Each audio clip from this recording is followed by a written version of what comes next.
हाँ तो बच्चों, मैं लेकर के आया हूँ आप लोगों के लिए गॉस एप्लीकेशन नंबर 1। गॉस की एप्लीकेशन को बहुत अच्छे से सीखेंगे, तो विदाउट टाइम वेस्टिंग स्टार्ट करते हैं। देखिएगा बच्चों, आज हम लोग गॉस की एप्लीकेशन को पढ़ेंगे। गॉस की एप्लीकेशन मीन्स बच्चों ये कहाँ कहाँ अप्लाई होती है, गॉस थ्योरम। ठीक है, गॉस थ्योरम की एप्लीकेशन पढ़ेंगे, जिसमें बच्चों मैं आज आपको बताऊंगा हमको इलेक्ट्रिक फील्ड फाइंड करनी है। इलेक्ट्रिक फील्ड फाइंड करनी है for infinite long straight wire के लिए। लॉन्ग स्ट्रेट वायर के लिए, ठीक है बच्चों, लॉन्ग स्ट्रेट वायर के लिए बहुत अच्छे से इस चीज को आपको समझना है। ठीक है जी, एक लॉन्ग स्ट्रेट वायर होगा जो कि इनफाइनाइट लेंथ का होगा और उसमें चार्ज पूरी तरीके से बिखरा हुआ होगा। आपको वहां पे क्या फाइंड करना होगा, आपको वहां पर इलेक्ट्रिक फील्ड फाइंड करनी होगी। देखिए बच्चों कैसे, जैसे मानिए इस तरीके से हमारे पास एक यूनिफॉर्म रॉड है जिसमें पूरी तरीके से बच्चों क्या है, पॉजिटिव चार्ज। कौन सा चार्ज भरा हुआ है, पॉजिटिव चार्ज। कोई दिक्कत तो नहीं बच्चों, ये इन्फिनिटी तक, ऊपर से भी इन्फिनिटी तक है और नीचे भी कहाँ तक जा रही है, इन्फिनिटी तक। ऊपर पॉजिटिव इन्फिनिटी तो नीचे नेगेटिव इन्फिनिटी। सिंपल सा लॉजिक है, कोई दिक्कत वाली बात नहीं। आपको पता है बच्चों पॉजिटिव चार्ज है तो इलेक्ट्रिक फील्ड का डायरेक्शन किधर होगा, इधर से इधर की ओर, तो इधर से इधर की ओर। इधर को इलेक्ट्रिक फील्ड आपकी क्या हो रही होगी बच्चों, भाग रही होगी। अब आपको पता है बच्चों, अगर हमको गॉस लॉ अप्लाई करना है तो गॉस लॉ अप्लाई करने के लिए हमको किस चीज़ की जरूरत होगी, गॉसियन सरफेस की। कौन से सरफेस की, गॉसियन सरफेस की। बहुत बढ़िया बात। अब अगर मेरे बच्चे आप गॉसियन सरफेस की बात करोगे तो गॉसियन सरफेस कैसे होते हैं, मोस्टली 3D एंड सिमेट्रिक, है ना, मोस्टली 3D एंड सिमेट्रिक। तो बच्चा जी ध्यान से देखिए, इसके इर्द गिर्द किस तरीके की इलेक्ट्रिक फील्ड बनेगी, जरा ध्यान से देखिएगा। सिलेंड्रिकल। कैसी बनेगी, सिलेंड्रिकल, ऐसी। ठीक है, यहां पर एक ऐसी क्या बन जाएगा, एक गॉसियन सरफेस बन जाएगा जिसके थ्रू आपको क्या निकालना होगा, इलेक्ट्रिक फील्ड। मान लीजिए यहां से लगभग कुछ दूरी पर यहां पर एक पॉइंट रखा है P, यहां पर आपको क्या निकालना है, इलेक्ट्रिक फील्ड, जो कि किससे कितनी दूरी पर है, r डिस्टेंस पर है। ठीक है जी, आपने इसकी लेंथ कितनी मान लेनी है, इसकी लेंथ कितनी मान लेनी है, L। ठीक है जी, आप देखिए ये r डिस्टेंस दूरी पर है तो इसका सेंटर से यहां तक का डिस्टेंस भी कितना होगा, r होएगा। लॉजिकल बात है, कोई दिक्कत वाली बात है नहीं। अब जरा ध्यान से देखिए, ये पॉजिटिव इन्फिनिटी है, नेगेटिव इन्फिनिटी, ये हमारे पास L दे रखा है। इसका डिस्टेंस यहाँ से लेके यहाँ तक भी कितना रहेगा, R। बोलो जी क्लियर है, कोई दिक्कत तो नहीं। इसी पॉइंट पे मेरे को क्या फाइंड आउट करनी है, इलेक्ट्रिक फील्ड। इसी पॉइंट पे मेरे को फाइंड करनी है कि इलेक्ट्रिक फील्ड कितनी होगी। ठीक है, इलेक्ट्रिक फील्ड कितनी होगी। अब जरा ध्यान से देखो आप लोग, बड़े ध्यान से समझो, हल्के हल्के समझो, सब कुछ समझ आएगा। देखो बच्चों, सबसे पहले हम लोग एरिया वेक्टर की बात करते हैं। ठीक है, एरिया वेक्टर की। ठीक है, एरिया वेक्टर। देखो इलेक्ट्रिक फील्ड इधर से इधर की ओर जा रहा है, जाहिर सी बात है, लेकिन एरिया वेक्टर इसके परपेंडिकुलर होगा, सरफेस के कितने डिग्री पर, परपेंडिकुलर। ऐसे ही सेम यहाँ से यहाँ की ओर एरिया वेक्टर होगा, बट इलेक्ट्रिक फील्ड किधर जा रही है, इधर को। बहुत बढ़िया बात। ठीक है जी, ऐसे बच्चों यहाँ पे इलेक्ट्रिक फील्ड इधर है, इधर का एरिया वेक्टर किधर, इधर की साइड एरिया वेक्टर। ठीक है, अब इसके और इसके बीच में कितने डिग्री का एंगल बना, 0 डिग्री का।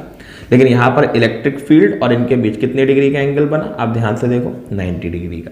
ऐसे यहाँ पर इलेक्ट्रिक फील्ड एंड इनके बीच में एंगल कितने डिग्री का बना, जरा देखो आप लोग, 90 डिग्री का। ठीक है, क्योंकि इलेक्ट्रिक फील्ड इधर, एरिया वेक्टर इधर, इलेक्ट्रिक फील्ड इधर, एरिया वेक्टर इधर, यहाँ पे पैरेलल इलेक्ट्रिक फील्ड भी इधर, एरिया वेक्टर भी इधर, तो इनके बीच में एंगल कितना बन गया, 0 डिग्री। बहुत बढ़िया बात।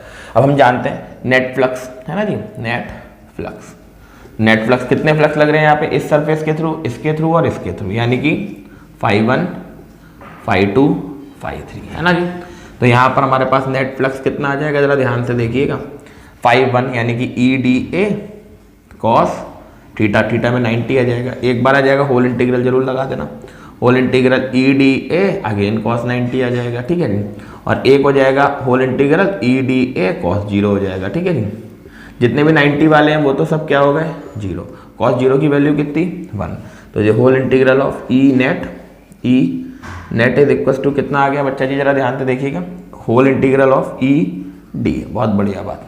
ठीक है ना, आप जानते हो गॉस लॉ, ये कितना होता है, Q ऑफ इनसाइड, जितना चार्ज इनसाइड भरा हुआ है वो अपॉन एप्सिलॉन कितना, नॉट। बोलो जी क्लियर है बच्चा जी। फिर उसके बाद हमारे पास क्या आ जाएगा, E बाहर, और D हमारे पास क्या आ जाएगा, this is 2πRL, this is the area, इसका पूरे का एरिया। इसको अपॉन में लेकर के जाओ, है ना जी, ये सब अपॉन में लेकर के जाओ, तो E is equal to Q upon 2πR और कितना, एप्सिलॉन नॉट, और इनटू में कितना, L भी रहेगा। ठीक है जी, अब जरा ध्यान से देखिएगा, Q अपॉन L क्या होता है, Q अपॉन L क्या होता है, ध्यान से समझिए।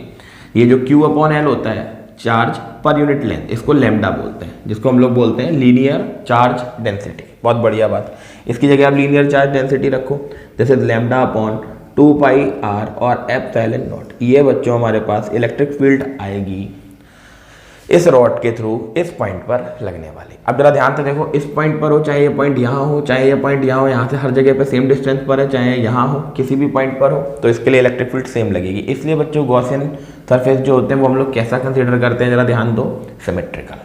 ध्यान रखिएगा इस चीज़ के लिए, ठीक है जी, बहुत ध्यान से। Q अपॉन एल को हम क्या बोल सकते हैं, lambda 2 pi R epsilon naught into L. Q upon L को क्या बोल सकते हैं, lambda 2 pi R epsilon naught. ठीक है जी, यहाँ से एक नोट पॉइंट निकल करके आएगा, उसको हम ध्यान से समझाएंगे, पहले आप इसको नोट करो अच्छे से। हाँ जी, तो बच्चों क्या रिलेशन निकल करके आया था हमारे लिए, E is equal to lambda upon 2 pi R और एप्सिलॉन नॉट, यही होती है इलेक्ट्रिक फील्ड। अब बच्चों ये ध्यान से देखिएगा, E जो है यहाँ से वो इन्वर्सली प्रोपोर्शनल आ रहा है R के।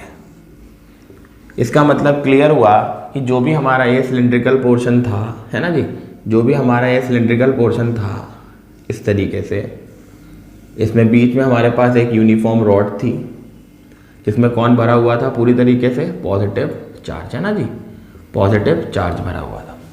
अब ध्यान से देखो, इससे यहाँ तक का डिस्टेंस कितना था, हर जगह पे R, कितना डिस्टेंस था, ध्यान से देखो R, तो यहीं से यहीं की ओर क्या निकल रही थी, इलेक्ट्रिक फील्ड। अब ध्यान से देखो, जितना ज़्यादा आप R बढ़ाते जाओगे इलेक्ट्रिक फील्ड कम होती जाएगी, ठीक है, R बढ़ाने पर इलेक्ट्रिक फील्ड कैसी होती जाएगी, कम। ये देखो आप इस तरीके से, ठीक है जी, ये मान लो आप R है, ये मान लो आपकी इलेक्ट्रिक फील्ड है, ठीक है, ये R है और ये क्या है, इलेक्ट्रिक फील्ड।